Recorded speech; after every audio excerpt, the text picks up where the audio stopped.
All right, Tom. Thank you for coming today to share with us. Tom is a national thought leader from Brookings Institution on math and the science of math.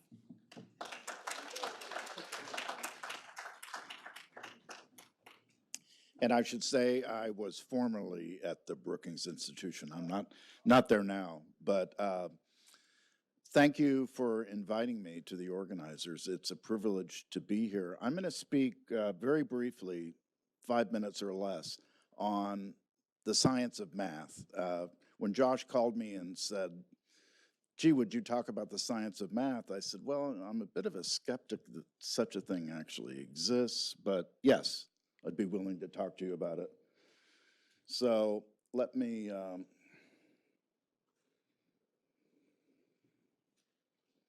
is there a science of math? Not really. Math lacks the codified body of knowledge that we have in reading. So it's different than reading. But that doesn't mean that we know nothing. We do know some things about math, and we have some good research that's reliable about teaching math. And so what I'm going to talk about now is what would a future science of math probably look like? And I think it'll involve these 5 different topics. First of all, there are fundamental skills that are important. So there will be a portion of the future science of math that will involve memorization of basic facts and the procedures involved with standard algorithms. So quick and accurate retrieval is important. We know that because of cognitive load theory, and that students need to have really basic understanding and mastery of both basic facts and of algorithms so they can then tackle higher level problems. I think the future science of math will involve something with explicit instruction. Teachers with well-designed lessons taking students to the knowledge that they want them to have. The role of practice, I believe, will be important. Practice is important. We know this everywhere. We certainly know it in sports. We know it in music. For some reason, when we get to schooling, we suspect that practice isn't that important. It's very important to learning. Feedback from teachers will also, I believe, be part of this future science of math. And then finally, very often people present a dichotomy. Actually, it's not a dichotomy because I'm talking about 3 different things here, but it's a trichotomy, I guess. But it's false, and that is computation skills, conceptual knowledge, and problem solving. We know those things are mutually reinforcing. They don't compete for airtime. They're mutually reinforcing. Good teachers teach all 3 simultaneously. However, we don't yet, and this is where the science of math doesn't exist, we don't know the optimal sequence or proportion, and that may always remain unknown. And so what I mean by that is when you're teaching whole number arithmetic and you're teaching addition to first graders, we're not really sure the correct order of emphasis in terms of conceptual understanding, procedural knowledge, and problem solving. One of the big kind of fads today is to immediately thrust students into a problem-solving situation before they've had any grounding in either conceptual understanding or computation skills. That probably is not a good idea. But we don't know the optimal sequence, or does it work the same with whole number addition as it does with addition of fractions, or multiplication of fractions, or the really tough one, division of fractions. So that's basically my belief about what the future science of math will look like. And let me end with this. The things I just talked about with the future science of math, they come from some well-designed studies, and these are good resources for educators to know about. The Institute of Educational Sciences, IES, publishes practice guides, and they have 4 important practice guides in mathematics. And you can see they deal with all different kinds of topics that are very important in math: fractions, problem solving, and also just what are the interventions that we know are most effective with students who struggle at mathematics. The second point is you can read the report of the National Math Panel. It's called Foundations for Success. It's available online. And also the reports of the task groups and the subcommittees. The report is spare. You can read it. The subcommittee panel reports go on forever, so that you'll have to read sparingly. And then finally, there's a book called Adding It Up that was published by the National Research Council in 2001. And that also is a good resource for educators. It's written in language that is accessible, and it was formed really in 2000 to try to resolve what were then known as the math wars that raged in the 1990s. And so it had advocates from both sides in those math debates represented with the National Research Council.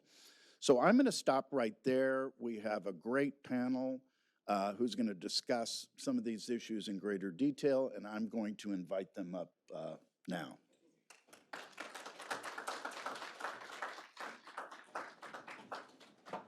Morning, party people. All right, that's good. That's good. We got some energy in here because we got mood lighting, and you know the sun is shining outside, but it's a little dim, and I want you all awake. I'm also going to make certain that everybody who wants a seat gets a seat. We're going to do this like in church. If you have a seat next to you, raise your hand. Anybody want to take a seat that's standing? If not, shake your head. I see some folks coming in. Hands up. Get seated, because we're going to be on and rocking and rolling in a minute. Fantastic. So you heard from Josh earlier who I am, and I will formally reintroduce myself as Josephine Bias Robinson. I am the Executive Director of the DC Education Research Collaborative. It is abbreviated as ERC in all of your stuff because Josh likes that abbreviation. We call ourselves the Collaborative, but ERC it is for today. But I am really happy to be here. I welcome you all to the Urban Institute. The DC Education Research Collaborative is a research practice partnership that is incubated here at the Urban Institute. And this is our first event that we are co-hosting and working with our illustrious partners at Empower K-12, all of our wonderful partners in the DME, OSSI, and Pat, and other and folks teams at Center City and DCI. We're really grateful to be here. So I am happy to see all of you on this morning, and I'm really happy to be joined by these wonderful folks. And so I'd love for them to just briefly introduce themselves before we dive into what I hope will be a very informative conversation about research and practice. Kaila? Hi, my name is Kaila Ramsey Garza. I am the Director of Elementary Math and Science for DC Public Schools. This is my 14th year in the district, so longtime classroom teacher, instructional coach, now moved into the central services seat. And it's been really exciting to have that perspective of the classroom, especially the during and post-pandemic moments of the classroom with me and the work that I do every day at central office. So excited to be here. Thanks for having me. Fantastic. So we heard great things from Tom. We're going to go over to Kunjan. Hey, good morning, everybody. My name is Kunjan Narechania. I was a math teacher.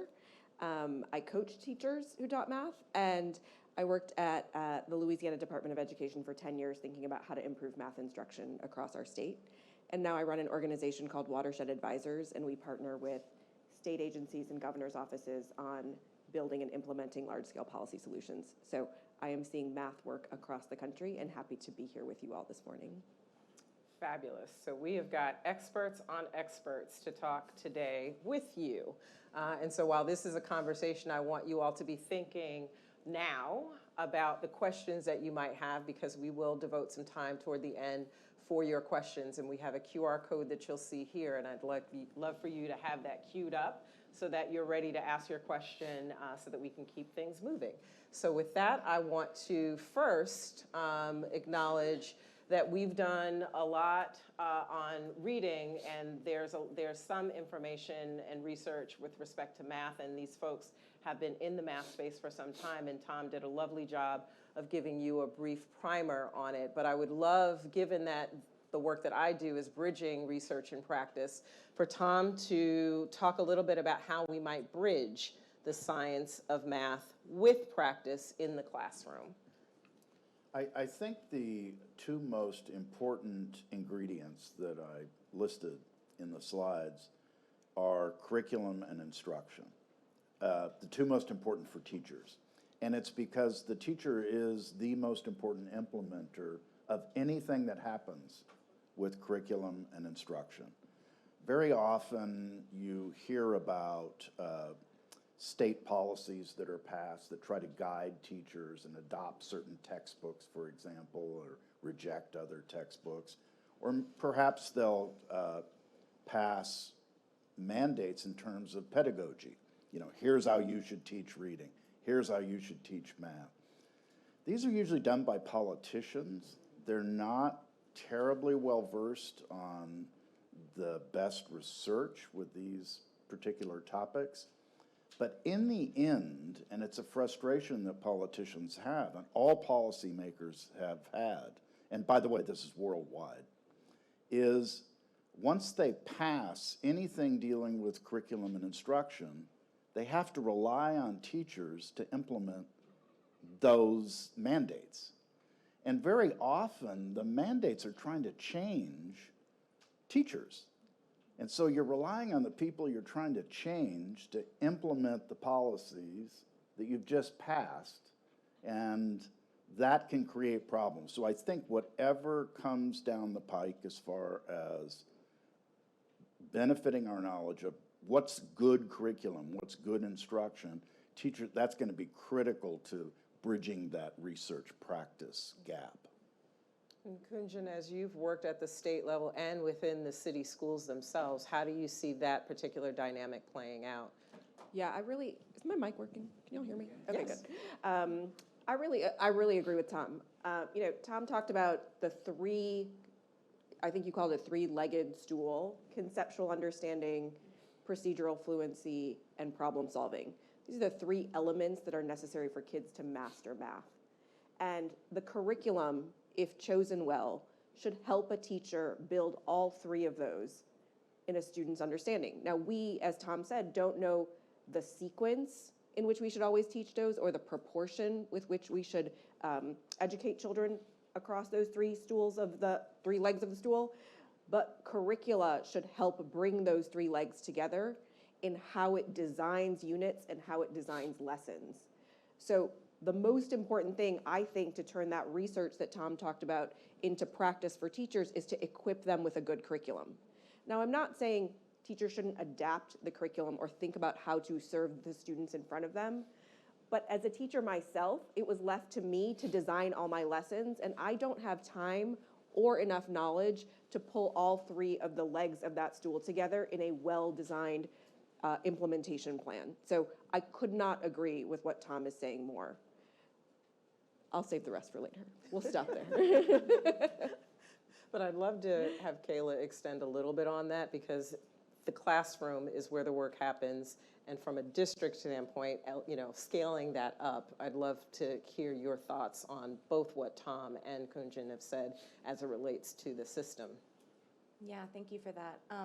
What we know is that when we use really well-designed curriculum, we become smarter ourselves as we go through it.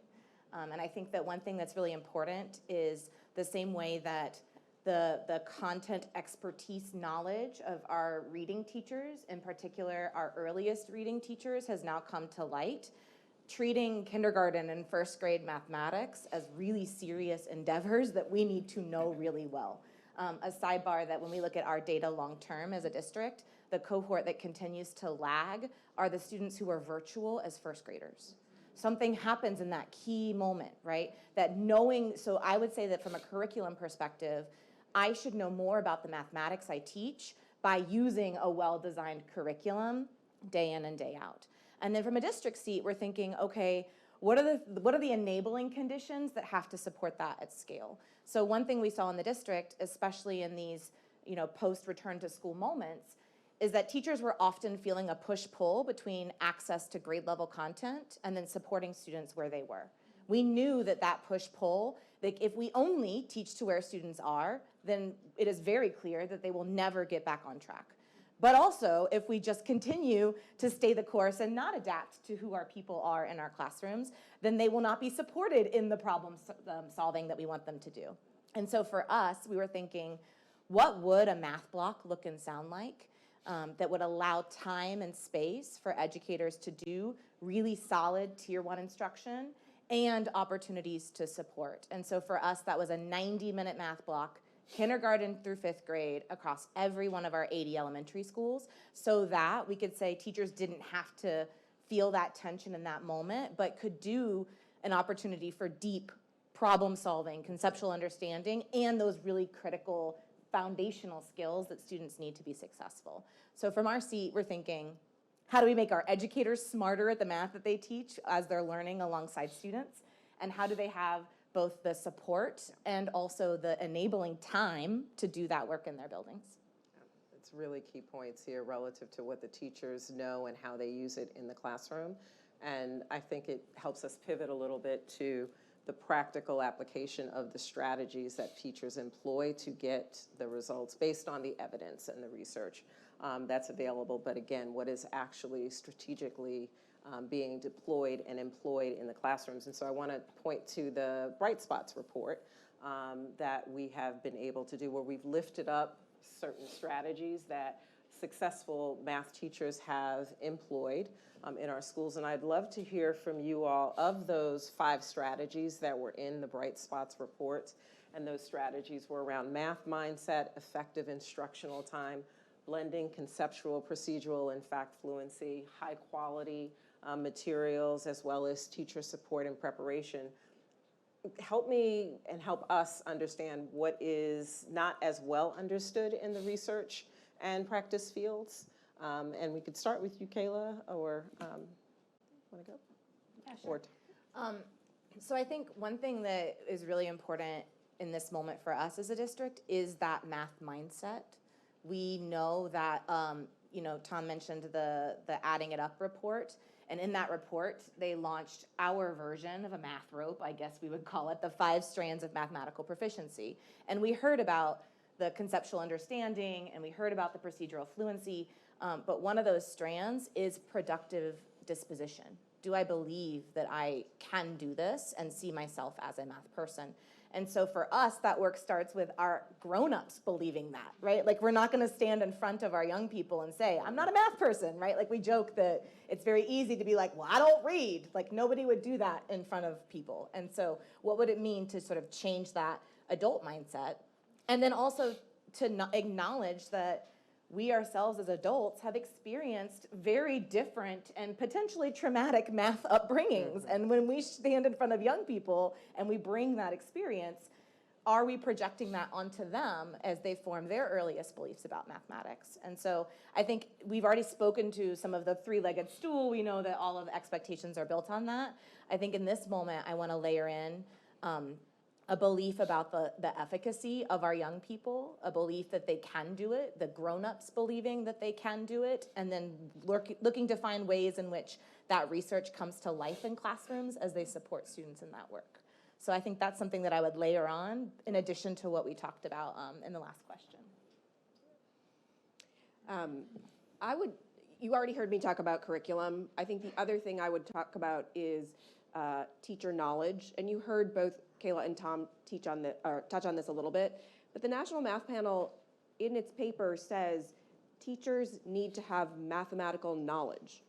And for our elementary teachers, they're being asked to teach that 3-legged stool, but they may not have been taught that 3-legged stool in that way. I, as a student, did not learn conceptual understanding of mathematics, and I learned it as I was teaching. And because I learned it as I was teaching, and because so many of our math teachers are learning the 3-legged stool as they're teaching, the time you spend in teacher communities, whether you call it PLCs or whatever you call it, needs to be spent with teachers doing the math together so that they can learn the math in the way they're teaching the math. And I don't think I'm saying anything that dramatic. I see a lot of heads nodding, but that's not what I see when I walk into schools, into PLCs. You know, PLCs are complex times. Sometimes they're in the middle of the school day. Sometimes they're after school. Teachers have a lot of competing priorities. But the time should be protected so that teachers can do the math together, talk about the math together in the same way they want kids to do the math and talk about the math and write about the math. And I cannot say that enough, particularly for our elementary teachers. The other one of the bright spots I would elevate is effective use of time. In the school day, we have time often for kids to, we call it all different things, MTSS, RTI, intervention, tutoring, blocks of time where kids who are behind have the opportunity to catch up. And sometimes when I walk into schools, what I see is groups of children who we've decided don't know, let's just take second grade, groups of second grade children who we've decided are so behind in second grade that they need to spend extra time learning all the first grade math all over again. That's not what we have seen to work. And TNTP put out a paper and Zern put out a paper a couple of years ago that said what they have seen work is when that extra time is used to catch kids up with the just-in-time knowledge needed to access the grade level curriculum. And so when you have protected time for kids who are behind and need extra time, you don't need to start all over with them. You need to say, okay, this is what we're being taught in core instruction. What do they need to catch up and be ready to access the core instruction? And I'll say one more thing and then I'll stop. Often that protected time or that time for kids who are struggling is being coordinated or taught by an individual who is not privy to what's happening in core instruction. That's a problem. That incoherence that we create between adults creates too much incoherence for kids, and we have to solve that problem too. Tom, would you like to add a little bit about the research in the field on some of these strategies? Yeah, just on curriculum, the phrase that's often used is high quality instructional materials, but I think we're fooling ourselves sometimes by the way those are identified.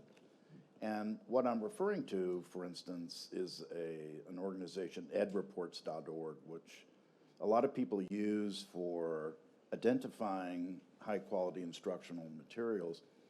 EdReports use what I've been critical of EdReports' process. It uses what I call a check sheet review process. And this is they're not the only ones. A lot of people do this. Districts do it when they select books. But they'll have a list of, does the book have this? We know here are 20 things that are really important. Does the book have A, B, C, D, all the way down the list through the 20th one? And that's not a good way to select books. Unfortunately, we don't have enough information to select them correctly. But the better way of doing it would be if we actually had information on, okay, here's a textbook series. And by textbooks, I don't mean, it could be digital, it can be anything, right? Here's a textbook series. We've taken it out and we've tried it in 30 schools of all different kinds of schools and kids at different levels and kids at different grade levels. And here are the results. The kids actually knew more math after being taught this from these particular materials. That's the kind of information we don't have. The basic scientific information on effectiveness. Is that curriculum effective or not? And another thing EdReports does, and I think this is kind of funny in a way, it's sad but funny, they have one thing where they rate the programs on usability. And EdReports, one of the things that they believe they're doing is they said, we want to be the Consumer Reports for education. Now, Consumer Reports does not take a toaster and say, let's imagine we're using this toaster. Is it usable? Will it make our life easier? Does it actually toast the bread? go and do it. And EdReports does not go and do it. They don't have teachers who go and use the materials and then say, oh, this was very usable. It saved me time. It was easy. I like the flow of concepts. So that's what I would be on the lookout for, is this term high quality instructional materials. Sometimes it's based on rather flimsy evidence, so be careful with that. It's really interesting. You use the phrase checklist for it, and oftentimes we have studies and reports and materials and directions and policies and things that list, here are the things that are like the best practices or the strategies, and frankly, even this compilation of bright spots is a point in time reflection of what really strong teachers have done to get results. And so they are strategies that have been employed by these teachers to get really strong results that we are really excited and happy about. I want us to take care that we don't see, here are the 5 things you must do in every classroom, in every school, in every situation. But with that said, you've elevated the 3-legged stool. You've said that the mindset is one of the first, and I want us to be able to take away what are the things that we should be prioritizing. And so if you all could speak to what is and should be prioritized of these strategies, if this makes sense, I'm hoping, because I'm not reading off a script. I'm literally like, I'm listening and I'm like, we want to take care not to say you must do this, this, and this, but you have to do certain things. And so how would you prioritize, how would you emphasize versus saying you must do these 1, 2, 3, 4, 5 things of the strategies that we've identified? Is that, who wants to go first? My paper says Kunjan, but I'm gonna throw that one up since I threw out the question. I mean, I think a couple of things are resonating based on where this conversation is headed. We talked about the power of mindset. I do believe that unless we believe our students are capable, then we will not treat them as though they are. And so I do think that that is something that is paramount, and as well as the educator expertise. Some other things that are coming to mind is that what I love about what was said about the research is that it is true that there is a lot we don't know. And it is also true that there are some things that we do know that we can learn from and practice. And I said this before, when we talk about bridging research and practitioners, teachers are researchers. Yes. They stand in front of their students day in and day out to try to enact and react and respond and gather data and move differently.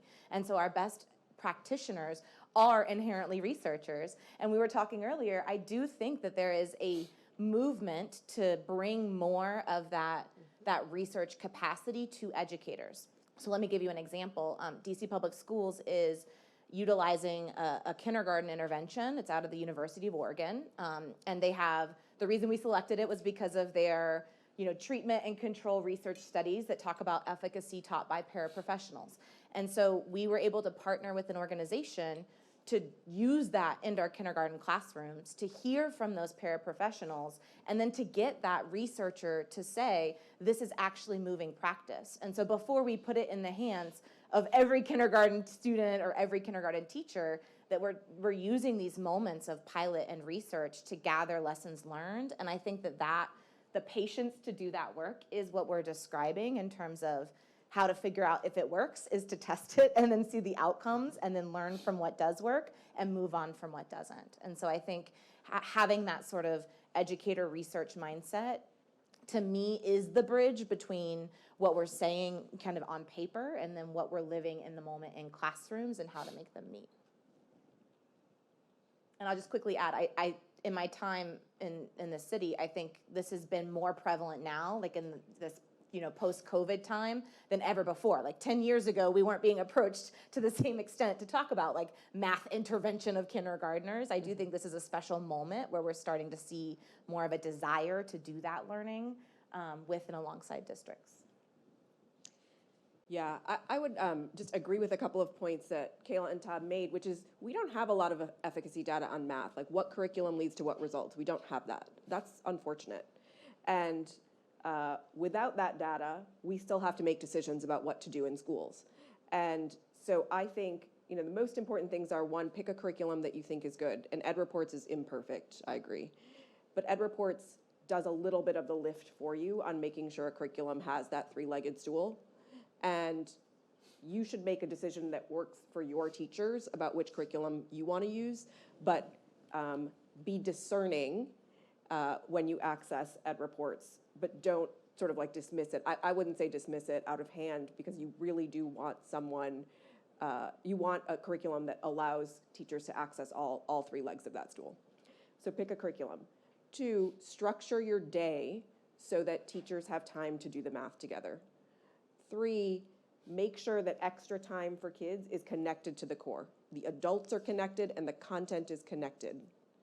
And to Kayla's point, then make sure you have processes for improved learning. And sometimes, I say these things and people are like, yeah, Kunjan, we know, like, that's how schools run. But that's not what I see when I walk into a school always. And so I would just be really thoughtful about where on that set of things do we not have the processes and systems right in our building, and how might we enhance those systems and processes. And I'll leave it at that. Can I ask you to extend and say what that actually looks like in Yeah. a school? Because, again, saying it and actually giving an example of like what it looks like would, I think, be helpful. Yeah. to I think folks. what it looks like is, a teacher having a chance to work through the hardest math problems of the unit together with colleagues, and to make sure the teacher understands the conceptual problem solving and procedural skill necessary to solve the hardest math problems in the unit, and talk about that with colleagues, so that when the teacher walks into the classroom, she has the confidence and herself the math mindset to say, oh, I understand this math. I know how to adapt the lesson within a well-designed curriculum, given the needs of my students, to help them get to the hardest level of the math in the unit and in the classroom. And that also looks like someone who's a coach walking into the classroom and observing to see where might this teacher have some blind spots, and then an opportunity afterwards to reflect and say, this was a hard lesson. We were asking kids to do really hard things. Did the kids learn? What do we see on the hardest part of the lesson, the last problem? And where are kids' misunderstandings? And how can you adapt the next day to make adjustments? And I realize that can't happen every day. But if you think about how to make that happen, that cycle happen for a teacher with some frequency, you are doing what Kaila said, which is being researchers in the moment, but also really just focusing in on the extent to which kids have mastered the content and teachers are ready to deliver the content, and what adjustments need to be made along the way in both of those things so that kids are learning more over time. I don't know, Josephine, if I'm answering your question directly enough. I think so. I saw some head nods as well, so I think you answered the question. And I'll just quickly add, when we think about getting into classrooms at scale, a district can't do that, right? But what we can do is think about that cycle of teaching and learning, of effective planning, effective data gathering, to then inform planning, to then inform data gathering. What we have found is to have that in-house expert. In DCPS, we call them our LEAP leaders, that are the ones that support educators in that work. And so even beyond, I would say, having teachers do that, having school leaders and instructional coaches doing that, making the coaches do the math, because they are often supporting multiple grade levels, many of which they've taught, many of which they haven't.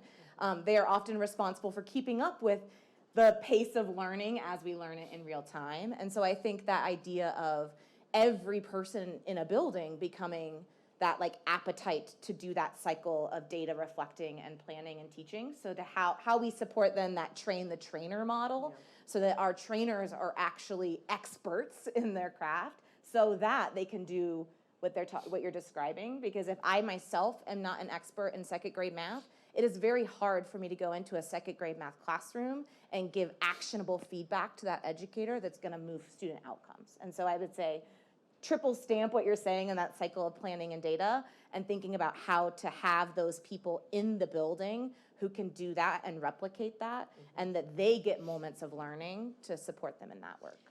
Just One brief thing I would add to Kunjan's point about getting teachers together to talk. One thing they should be talking about is error analysis, because kids, we all know this, kids make the same errors every year. It doesn't matter which batch of kids you have in front of you. They often make the same mistakes at math year after year after year. And it's good for teachers to talk about that. Like, well, how do you deal with that? How do you address that? What are the errors that your kids are making with this particular unit? And that's the kind of way that time with colleagues, I think, could be spent very effectively. And if I could add just one more layer onto this is, we talked a lot about supporting the teacher, ensuring teachers are equipped to deliver the most complex parts of the unit. There's also then a question of who's looking at how students are doing at a macro level in the school, and going back to that point about what's happening in the extra time. Like understanding which kids are struggling with which concepts and ensuring that in the extra time they're getting the content that they need needs to be a decision that sits at a place where that person can influence both what's happening in the extra time and what's happening in the core. Like that connection needs to be made over and over and over again in the way systems are built inside schools. So I will say one thing. One, please don't ask for permission, like by leaning in by saying, can I? I want you to continue to do this, and you can ask questions of yourselves because you all are the experts. I'm just the moderator. So that's one. Two, I hear a lot about using time, and that's one of the strategies, and time is finite. Time is limited, and really trying to dig into how do you find the time to do all of what you all have said. I am not a teacher and I have not been a teacher. And as somebody who, as a parent who is home and having to reinforce, or I don't have any more, I'm an empty nester, y'all. Let me stop. I have grandchildren, they don't live with me. I'm good. But the time is a real thing. And so one of the strategies is effective instructional time, but I'm hearing planning time. And so how do schools really kind of lean into that planning time and that professional learning that we're talking about to effectuate what it is that you're talking about? Because it's right and good, but it is limited by the time that we have.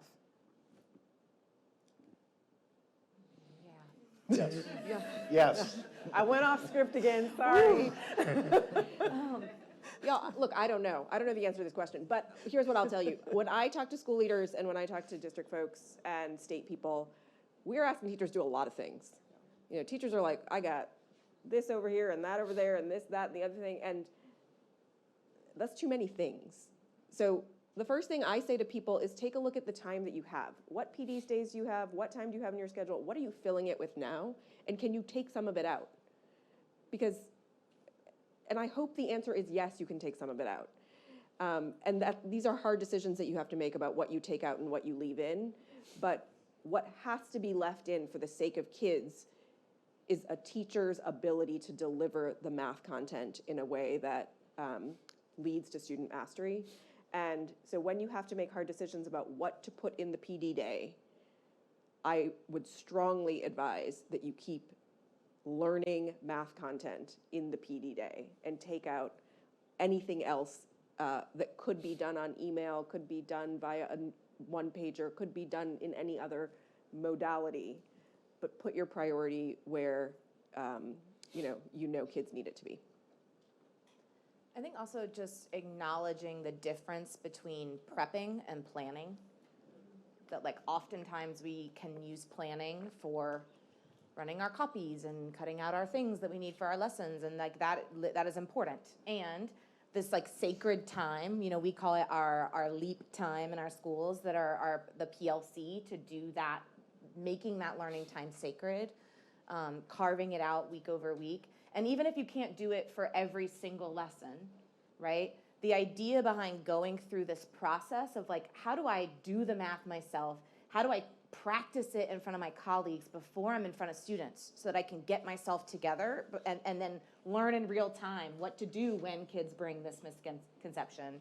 I think that we're starting to learn more about those misconceptions, and then we're not always saying, okay, but then what do I do in response? And so having that sacred time where it's carved out, I think is what you're describing. And then saying, you know, it is true that in a given unit, in a given year, not all lessons are created equal in terms of their weight, their importance. And so really prioritizing, how do we do that deep understanding on the lessons that matter the most? And then by doing that with my colleagues, when I'm sitting alone in my classroom or on my couch at night, like I've got this schema, I know what to ask myself because I'm practicing this process, right, that I can replicate when I'm on my own. And so maybe I only do this once a week deeply as planning, and then the next week deeply with data. But then every time I look at data, I've built that like schema for myself where I know what it sounds like to go through that process without the support of my colleagues kind of day in and day out. And so I think having those systems, those structures, that time that's sacred to do that work becomes then a process that educators can replicate so that they can get in when it fits in, right, in the other moments. And we know time just is one of the most critical ingredients that goes into learning. The amount of time that's devoted to each subject has a lot to do with whether kids learn one subject and not another. We know that internationally, I did a study when I authored a report, an annual report. It's called the Brown Center Report on American Education, and I published this every year at Brookings for 17 years. And one study we did was internationally looking at countries that were excelling at mathematics. We used TIMSS data, which is an international test that assesses 4th and 8th graders in mathematics and science. And the one big variable that kept popping up was time. Because we had the data on whether teachers were teaching a particular way and whether they were progressive or traditionalists in their approaches. We had data on time. Every single analysis, it was, if you devote the time to it, you're more likely to get results. So the countries that are very serious about math and its time blocks are built into their day, they get results. Fantastic. So in concert with time, you have to have high quality materials. And so want to lead us back to another one of the bright spot strategies with respect to high quality instructional materials. And just want to ask you, Kunjan, in particular, how can schools and LEAs make sure that these instructional materials are effectively used? Yeah, I think, again, really important question. And the mistake that we sometimes make, and I think this is a little bit different in DC, just given your context, but the mistake we often make as district leaders is we purchase curriculum, we get it into schools, teachers have it, but teachers have been teaching a certain way for a long time. And so the act of stopping instruction using old materials and starting instruction using new materials is a difficult act. That's not easy. And when the teacher closes the classroom door, the teacher has a lot of autonomy, which is great. But if we want to ensure that all three legs of that stool are being delivered to students, we have to support teachers to make a different choice about how they are using better materials versus less good materials. And that means early on in the adoption of new curriculum, spending a lot of time with teachers understanding, are you using the new stuff? Why? Why aren't you using the new stuff? What's working, what's not working? What would help you make the shift to better, to use a curriculum that includes more of all three legs of the stool? And that partnership between administration and teachers needs to be really, really strong when you start adopting and as you continue implementation, because that's how you will learn what actually is working within the curriculum and what's not working for kids and how to adapt it. But if you don't keep that partnership strong between the folks who chose the curriculum and the folks who have decided this is the right curriculum for our district, and as Tom and Kaila alluded to earlier, the people delivering the instruction, if that connection is not tight, your kids will not benefit from the promise of a good curriculum.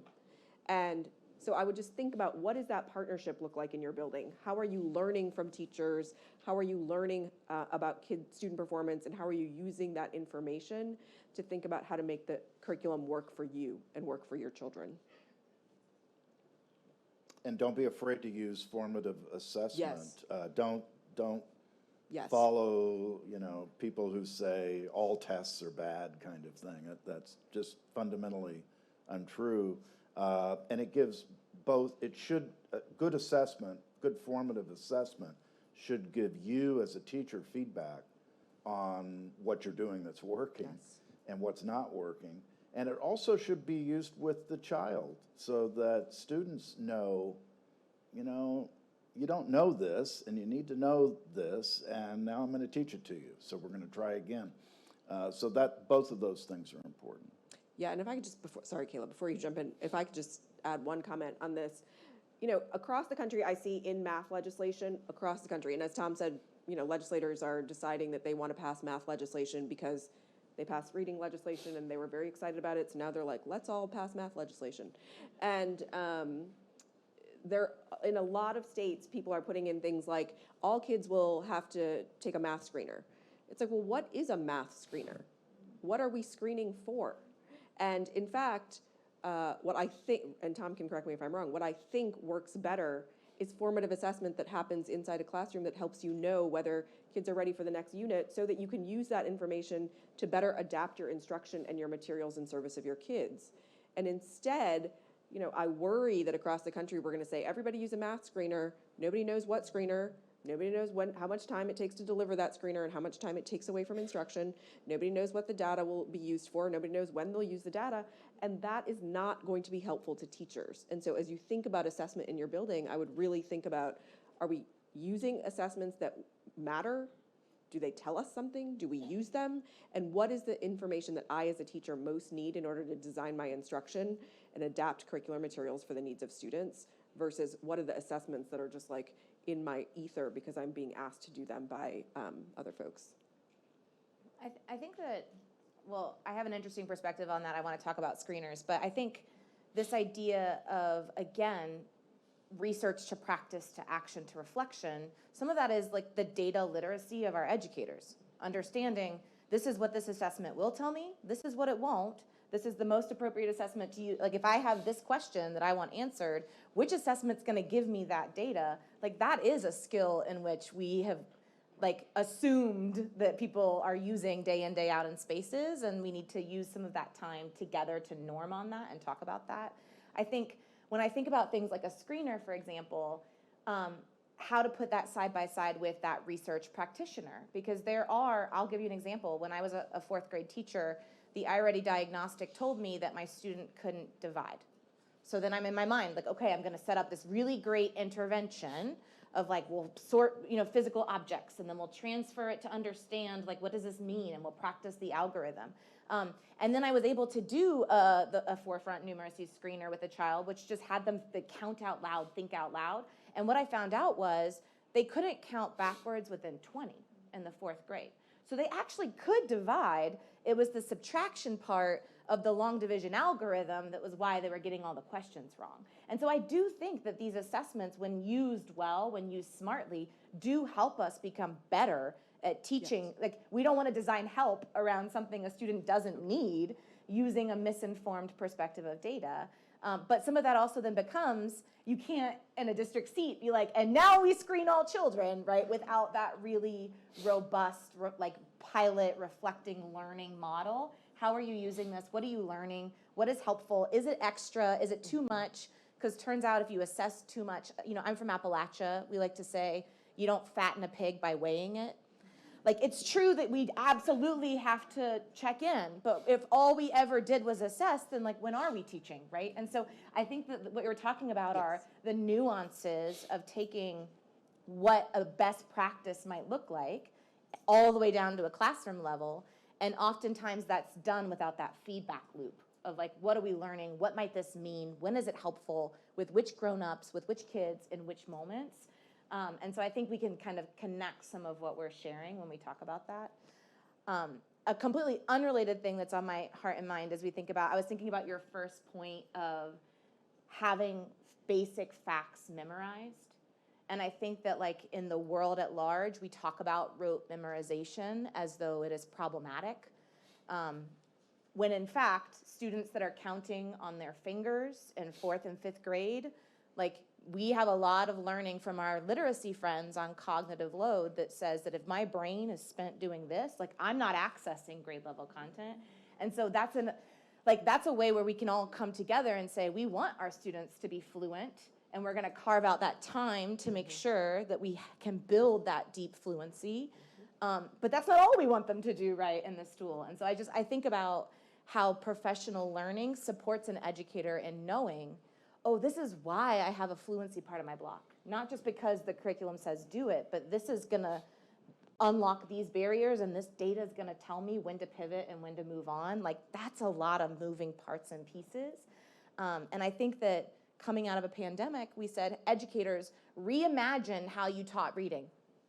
Maybe you've been teaching this way for decades. We're gonna ask you to maybe reimagine how you teach phonics in a different way. To be honest, I don't see that same level of professionalism always applied to mathematics educators. I do think that we say, like, to be totally candid, we are gatekeepers of educator bandwidth, and for good reason. But in my experience, when you know better, you do better, and it feels better to do better. And so for some of that, saying, in that planning time, we're gonna invest in this way is actually gonna make me feel better in the classroom, which then will make me want to do more of it. And so I think to your point of having that, like treating our math educators as professionals, deserving and desirous of that learning is also an important step as we think about closing that gap. I want to applaud you for that. I'm kind of like moved, and I don't want to ask the last question, one, because I think you've already encompassed it, and so I will move to what I told the panel I would do, which is oftentimes we structure these panels and we have a series of questions and they answer the questions and that's great, but what's the thing that you really, really want to say that is not embodied or encompassed in the questions? Or what's the thing that you want to convey to the folks here? And I'll start with you, Tom. Okay. Because then we're gonna move to Q&A. We're gonna move to Q&A, but I wanted to get your last points in before we move to Q&A. Okay. The job you do is important. Yes. The time you spend is important teaching. And I'll leave it at that. I want to make sure that point gets across, though. I would emphasize and reiterate that point. I think it's awesome that you all are doing this. I spend time with states and districts across the country, and as Pat said at the start of this is a national issue, and people are paying attention to this nationally. But you really are ahead of the game, and I commend you for being here and thinking about this challenge. And the last thing I would just leave with before Q&A is like, make sure that there's a partnership between teachers and administrators. Just make sure that together we are thinking about what is best for children inside your buildings, and continue to be learners with each other. Yeah, I think the only thing that I would add to that we haven't talked as much about right now is how families are partners in this work. And especially the people sitting around the kitchen table doing new math homework, right, with their students.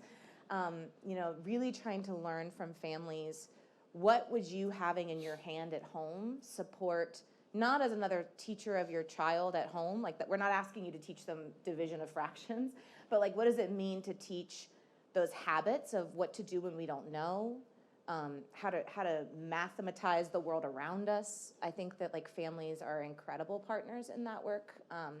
And families' informal experiences with mathematics is really powerful as we think about layering on that partnership with also then educators and administrators.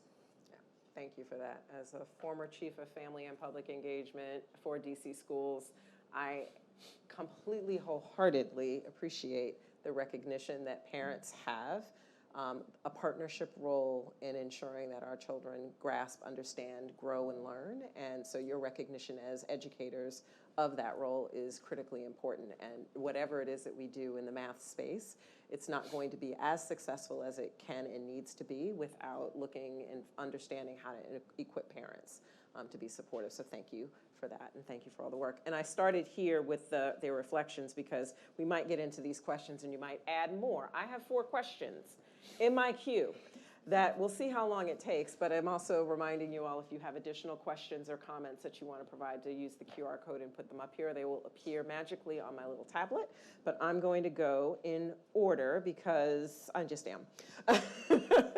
So the question is, there is often the argument, particularly in older grades, that math is hard because they can't connect or make meaning of what they're being taught.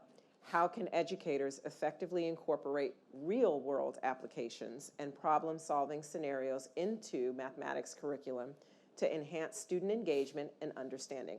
Or is this even the right focus? I'm not sure about the real-world aspect being necessary. It's a good thing, and I'm not saying don't do real-world math, but the evidence is really very weak that you have to do real-world math in order to engage kids. Kids can get intellectually as excited about math as you and I are, just by math being math. And you don't have to make it into something else. You don't have to bake cookies. You don't have to make it into, something in their life, their daily life. If it's taught well and it's intellectually engaging, and that's the level at which you want to reach kids, ultimately, then math will motivate them to learn more math. But this is absolutely correct. When you ask kids, do you like math?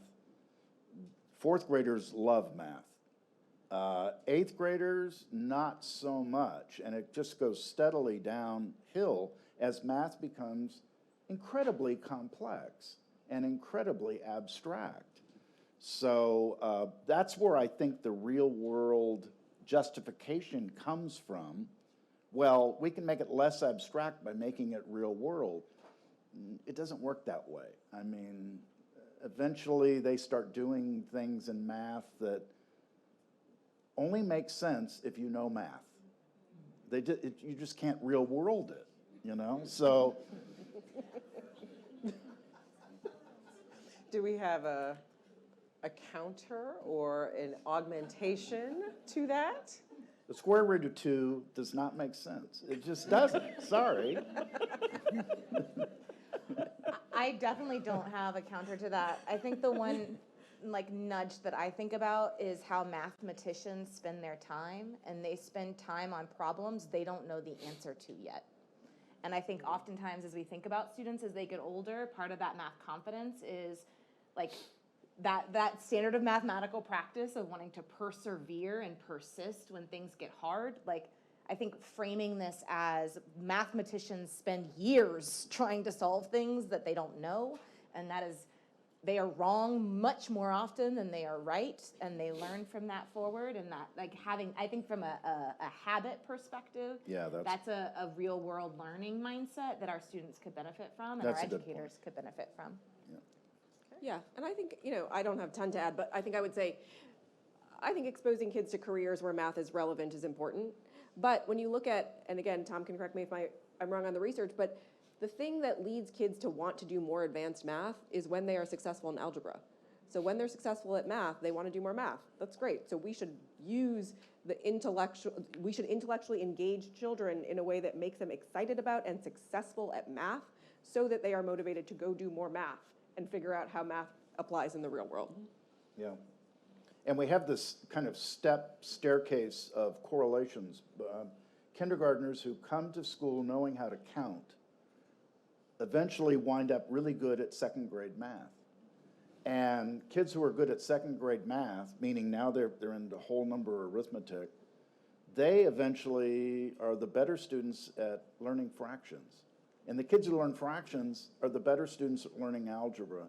So it's this, math is relentlessly hierarchical.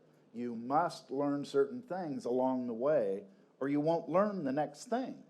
And even if it's dressed up in real world stuff, you still won't learn it. So. Okay.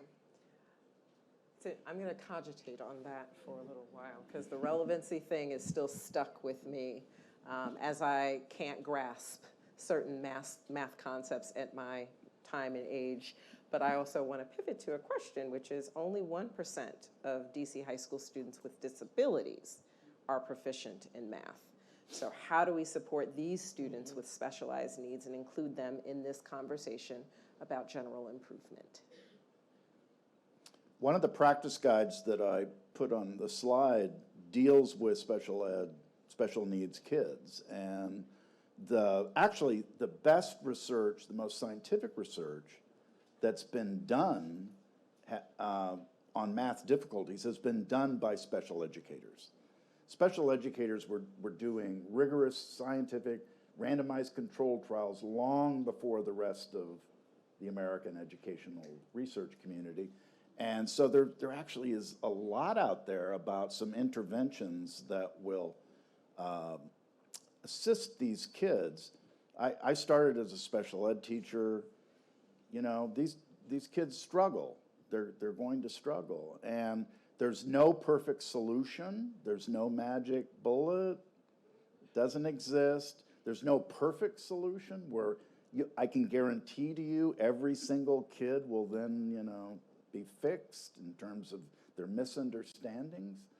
That doesn't exist, but there are certain things, certain practices, certain materials that have a higher probability than others.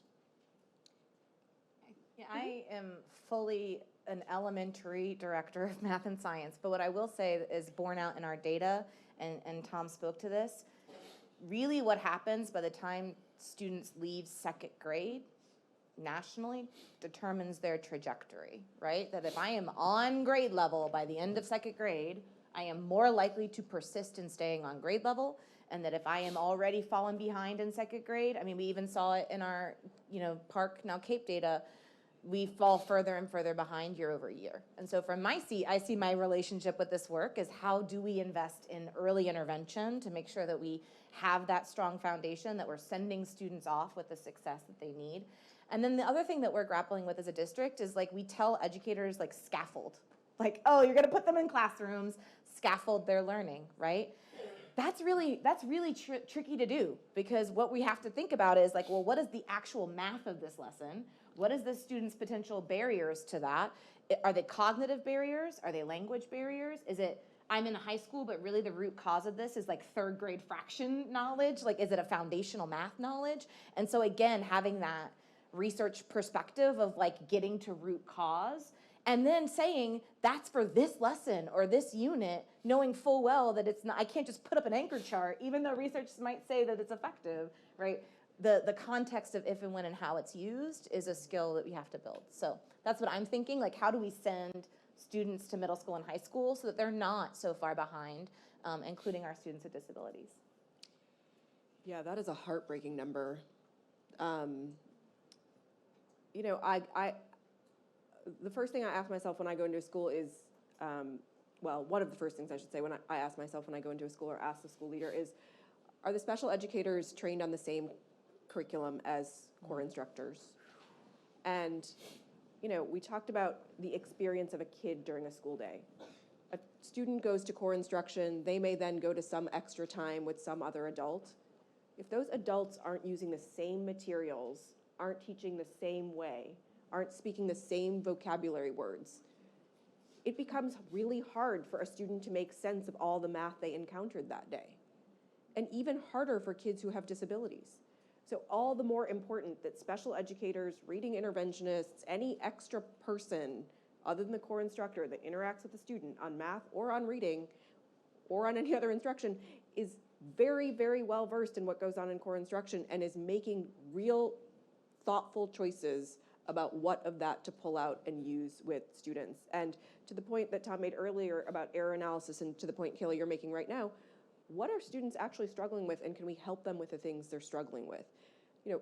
Most students who are designated as having disabilities have mild disabilities. There is no reason students with mild disabilities shouldn't be able to master grade level content. There is no reason. And so we have to think about what is the experience of that child during the school day, and are we creating a coherent math experience for that student so that they are able to focus on what matters most, and that all the adults around them are helping them focus on what matters most. You guys are tough with these questions, so you ready? Can you talk about intervention for older students where the gaps are greater? When we get an 8th grader on a 3rd grade level, how are we building intervention to address the gaps needed for the 8th grade math standard? As an example, if teaching systems of equations in 8th grade, the number of skills for a student who is 5 grade levels below to access that content is much greater. I get the idea of not teaching entire grade levels of content, but in this case, the gap is significant. So what is the goal of intervention then, and how do we move toward that goal?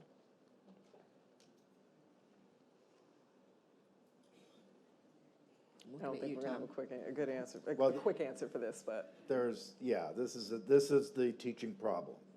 That defines it right there. There is no good answer to that. There is this kind of dual objective to both shore up weaknesses and to teach grade level material. And, you know, I don't know if that can always be done. Sometimes it can. Yeah. But sometimes you have to lean more towards, if you have an 8th grader who's performing at the 3rd grade level, that means that student really has not mastered whole number arithmetic. You have to somehow get a kid who's had 8 years, probably 8 years of exposure to whole number arithmetic and has not mastered it. You have to somehow find the time for a student who's learned 3 or 4 years of material in 8 years to suddenly be on grade level in 4 or 5 months. This is very difficult. And when we ask teachers to perform miracles, they usually can't. They just can't. So there's this dual role. Again, it's shoring up the problems, but also kind of ignoring the problems in a way. And I don't think there's an easy way of doing it. So if you're not doing it as a teacher, don't feel guilty about it. Nobody else in the world, in all of human history, they've also failed at it. So it's hard. Yeah, I really agree with that. And, you know, I earlier said you should not remediate entire years of instruction. But, you know, like if you are an 8th grader and you're in an algebra class or a pre-algebra class and you don't know whole number arithmetic, it's too hard. Like, you're not going to catch a kid up enough to go engage in a discussion about linear equations. It's not happening. I agree with Tom. There's a question about time and how much time you can devote to helping a student learn the arithmetic content that is necessary for the kid to progress and progress and progress. And these are hard decisions that have to be made inside a school building about sort of where that student spends time, who that student spends time with, and what is the content that that student is exposed to during that time. The last thing I will say is, though, we categorize sometimes too many kids in that bucket. And, you know, I taught middle school math. I get it. I taught kids that were very, very behind. But when I think about kids who probably could have benefited from a lot of tutoring time or a lot of sort of like pull-out time, that number isn't high. You know, it shouldn't be half my class is needing to go somewhere separate. I'm not saying that never happens. I know it happens. But I'm saying we should be very, very discerning about which students actually need sort of like to have an entirely separate math experience from what's happening with their peers. And I, again, not going to speak from my secondary colleagues, but sitting in conversations with them, what I will say is that question of our time and how we use it, the question of the staff and how we use it is front of mind. Like, we get the luxury of saying we want a 90-minute math block, which does all the things, and like that does not always live in a middle school or high school schedule. So how are we intervention blocking, double blocking, doing the schedule math, which is impossible to me, and really critical. And then the other thing I would say is, like, those students weigh on us because that is the bulk of the work. And our data bears out that actually the majority of students, at least in DC public schools, are leaving 5th grade within about a year of instruction. And so it can be both true that that is the child that keeps our educators up at night, that requires the most work and effort and love, and also true that that may not be the entirety of our class. And so what we do with them when we inherit them as 6th graders, 7th graders, and 8th graders matters with how we use our people and our scheduling power. So we are almost out of time, but I have one last question, and it's a tough one, but it's in keeping with where we are at this moment with this commentary. And apologies to those of you who I couldn't get to your questions, but this is an important one. If math is relentlessly hierarchical, why do we let kids whom we know don't understand 3rd grade math advance to 4th grade? And what is the role of retention within the menu of interventions in math? When is it successful and when is it counterproductive? Retention is a policy that I've changed my mind on, actually, a little bit, not completely, but if you had asked me, in fact, I wrote stuff where I discussed the retention literature, which was overwhelmingly negative up until maybe 10, 15 years ago. And stuff I wrote before that, when I talked about retention, I said just what I just said, that the evidence is overwhelmingly negative. There has been some green shoots, some actually positive indicators or positive results that have come from sometimes holding kids back if you pair it with a heavy-duty intervention. If you do that, and it could be summer school or after-school stuff or at lunchtime or whatever, and you get the kid on board and you get the parents on board and all that, then if retention is paired with that, actually there are positive results. Most of this research has come out of Florida, and it's based on reading and math, but because they have very strict retention laws there. But it can be done. It's just, well, does the system have everything in place to make it effective? And that's the key question. Yeah, I mean, my gut reaction to that at first was, if 1 year in 3rd grade was not successful, just putting that student back in 3rd grade for more of what didn't work for them going to actually move the needle. And like, I think that's, and then also thinking about, you know, when we think about impacts, like the nuances of this, do they have a younger sibling in the grade before? And now there's the risk that they're going to be in class with their sibling. And like, that has a big negative impact socially, emotionally. Like, you know, I do think that this requires case-by-case basis analysis. And to the point that was made, really thoughtful consideration about how this second go-round is going to be different in support. Because, again, more at-bats, year-over-year at-bats, we could have retained that 8th grader who was on a 3rd grade level, and it probably likely would not have impacted the fact that they were still in 8th grade. And so it's hard to me, I know this is a terrible cop-out of an answer, but I mean, I think it feels like an it depends, right? Made in a discussion about the caregivers and the adults that love that child the most and know them the most, making that, plus the system that supports them in that. Let me add one point too. In these interventions where retention looks like it had positive effects, there's one thing about retention that we know, it really focuses the attention of kids and families. Yes. If kids and parents think, I might be held back, it is amazing how focused then and serious, you know, the kids get serious and the parents get serious. It's like, well, we don't want that. That is not going to happen. So that's one little ingredient there that all the other interventions don't have. It's this threat, you know, that hangs over their head. And as educators, we like kids, so we don't want to threaten them and do stuff like that, so.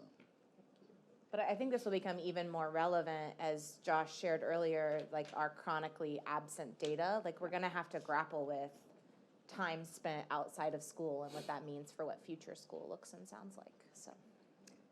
Thank you all. Thank you, Kaila. Thank you, Tom. Thank you, Kunjan. And thank you all for your questions and your attention. Lots of really strong, vital information, and we're hopeful that you've learned something and that you've gotten something from our discussion. Thank you. Come on up, Josh.